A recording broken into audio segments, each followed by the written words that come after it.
Hello everyone, welcome back to my channel. So start करते हैं story का next episode. सुबह के करीब 9 बजे थे। समायरा के डैड का ऑफिस हमेशा की तरह एम्प्लॉयज़ से भरा हुआ था, लेकिन आज एक चीज़ अलग थी। समायरा पहली बार ऑफिशियली अपने डैड के बिजनेस को ज्वाइन करने आई थी। वह फॉर्मल ब्लैक सूट में वो ऑफिस के अंदर दाखिल हुई। रिसेप्शन से लेकर एम्प्लॉयज़ तक सब उसे जानते थे। कुछ लोग उसे देखकर मुस्कुराए, कुछ ने आपस में बातें की। समायरा सीधा अपने डैड की केबिन में पहुंची। उसके डैड पहले से ही फाइल्स देख रहे थे। उन्होंने बेटी को देखकर मुस्कुराते हुए कहा। डैड ने बोला, गुड मॉर्निंग बेटा। समायरा ने भी कहा, गुड मॉर्निंग डैड। डैड ने सामने वाली चेयर की तरफ इशारा किया। डैड ने कहा, रेडी। समायरा बैठते हुए मुस्कुराई। समायरा ने कहा, हाँ। डैड ने उसे कुछ फाइल्स दी और फिर डैड ने कहा, आज से तुम बिजनेस प्रॉपरली समझना शुरू करो। शुरुआत छोटी रिस्पॉन्सिबिलिटीज से करेंगे। समायरा ने फाइल्स ले ली। समायरा ने कहा, ओके। डैड कुछ पल उसे देखते रहे। उन्हें अपनी बेटी में बदलाव दिखाई दे रहा था। पहले समायरा बिजनेस को लेकर बिल्कुल सीरियस नहीं थी, लेकिन अब वह खुद काम सीखना चाहती थी। डैड ने बोला, और एक बात।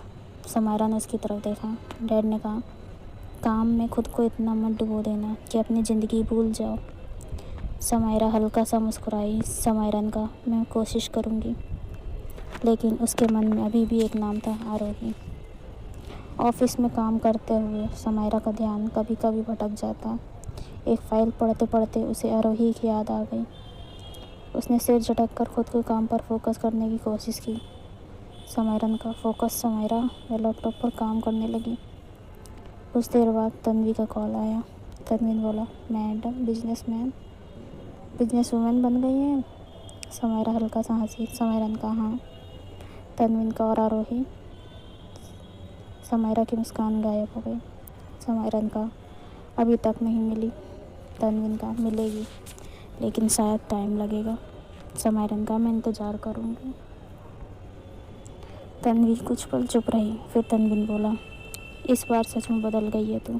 समायरा ने धीमे से कहा। समायरा ने कहा, मुझे बदलना ही था। कॉल ख़त्म होने के बाद समायरा ने आरोही की तस्वीरें देखी। समायरा ने कहा, जहाँ भी हो खुश रहना। उधर आरोही के घर में आज काफ़ी चहल पहल थी। काव्या के लिए रिश्ता आया था। घर में मॉम एंड डैड मेहमानों की तैयारी में लगे हुए थे। कुछ देर बाद लड़के वाले घर पहुँचे। लड़के का नाम था आरव। आरव अपने पेरेंट्स के साथ आया था।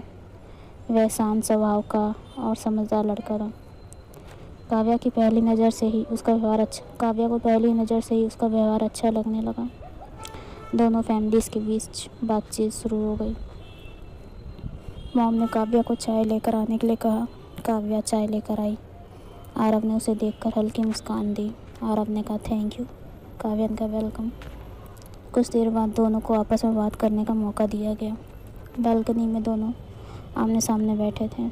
आरव ने बातचीत शुरू की। आरव ने कहा, आपको पता है कि ये शादी सिर्फ फैमिलीज़ की पसंद से नहीं होनी चाहिए। काव्या ने उसकी तरफ देखा। काव्या ने कहा, मुझे भी यही लगता है। आरव ने कहा, अगर आपको कोई डाउट हो तो आप खुलकर बता सकती हो। काव्या मुस्कुरा दी। काव्या ने कहा, एक्चुअली मुझे कोई डाउट नहीं है। आरव थोड़ा सरप्राइज़ हुआ। आरव ने कहा, मतलब? काव्या हंसते हुए बोली। काव्या ने कहा, मुझे आप पसंद आए। आरव के चेहरे पर मुस्कान आ गई। आरव ने कहा, तो फिर मैं भी सच बोल देता हूँ, मुझे भी आप पसंद आई। दोनों हल्का सा हंस पड़े। कुछ देर बाद वे वापस अंदर आई। फैमिलीज़ ने एक दूसरे की तरफ देखा। काव्या के मॉम डैड काफ़ी खुश थे। आरव के पेरेंट्स भी रिश्ते के लिए तैयार थे। कुछ ही देर में दोनों फैमिलीज़ ने रिश्ता पक्का कर दिया था। घर में जैसे खुशी का माहौल बन गया था। मॉम मिठाई लेकर आई। डैड ने मुस्कुराते हुए कहा, तो तय रहा। काव्या और आरव की शादी, सबके चेहरे पर मुस्कान थी। काव्या थोड़ी शर्माते हुए नीचे देखने लगी। मॉम ने उसे गले लगा लिया। मॉम ने कहा, मेरी बेटी की शादी होने वाली है। काव्या की आंखों में खुशी थी, लेकिन उसी खुशी के बीच उसे अचानक अपनी छोटी बहन याद आई, काव्या। आरोही को ये खबर कैसे बताएंगे? डैड ने कहा, डैड ने कहा, तुम ही कॉल कर लो, उसे सुनकर बहुत खुशी होगी। काव्या ने तुरंत अपना फ़ोन निकाला। दूसरे शहर में आरोही अपनी जॉब से वापस आई थी। उसका फ़ोन बजा, स्क्रीन पर लिखा हुआ था दी। आरोही मुस्कुराते हुए कॉल उठाती है। आरोही बोलती, हेलो दी। दूसरी तरफ काव्या की आवाज़ में एक्साइटमेंट थी। काव्या ने कहा, आरोही गेस व्हाट। आरोही हंस पड़ी। आरोही ने कहा, क्या हुआ। काव्या ने कहा, मेरी शादी तय हो गई। आरोही कुछ सेकंड के लिए बिल्कुल चुप हो गई, फिर खुशी से बोली। आरोही बोली, क्या। काव्या ने कहा, हाँ। आरोही के चेहरे पर लंबे समय के बाद एक दिल से मुस्कान आई। आरोही ने कहा, सीरियसली दी, कौन है वो। काव्या ने कहा, आरव। आरोही ने कहा, और आपको पसंद है। काव्या ने हंसते हुए बोला। काव्या ने बोला, हाँ बहुत। आरोही खुशी से बेड पर बैठ गई। आरोही ने कहा, कॉन्ग्रेचुलेसन दी। काव्या ने कहा, थैंक यू बच्चा। कुछ पल दोनों हंसते रहे। फिर काव्या की आवाज़ थोड़ी भावुक हो गई। काव्या ने कहा, अब एक काम और करना है। आरोही ने कहा, क्या। काव्या ने कहा, तुम वापस आ जाओ। आरोही चुप हो गई। काव्या ने कहा, मेरी शादी है। इतने सालों में पहली बार घर में इतना बड़ा फंक्शन होने वाला है। मैं चाहती हूँ मेरी छोटी बहन मेरे साथ हो। आरोही ने धीरे से कहा। आरोही ने कहा, जी दी। काव्या खुश हो गई। काव्या ने बोला, सच। आरोही ने कहा, हाँ अब तो आना ही पड़ेगा। काव्या ने राहत की सांस ली। काव्या ने कहा, मुझे पता था तुम मना नहीं करोगी। आरोही मुस्कुरा दी। आरोही ने कहा, आपकी शादी है दी, मैं कैसे नहीं आऊँगी। काव्या ने कहा, और इस बार वापस जल्दी मत जाना, कुछ दिन मेरे साथ रहना। आरोही की मुस्कान थोड़ी धीमी हो गई। आरोही ने कहा, जी दी। काव्या ने कहा, प्रॉमिस। आरोही ने कहा, प्रॉमिस। कॉल ख़त्म हुई। आरोही कुछ देर तक फ़ोन को देखती रही। उसका दिल कई तरह की भावनाओं से भर गया था।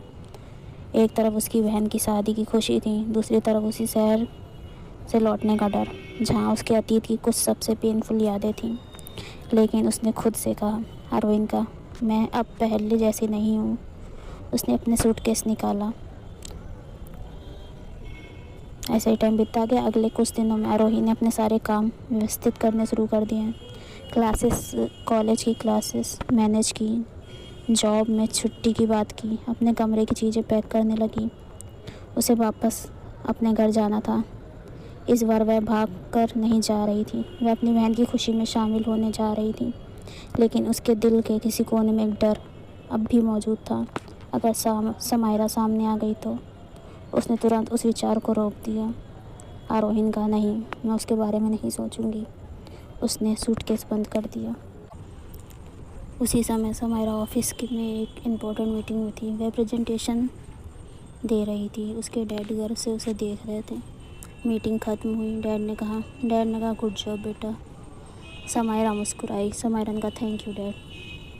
डैड ने उसकी तरफ देखा। डैड ने कहा, तुम सच में बदल रही हो।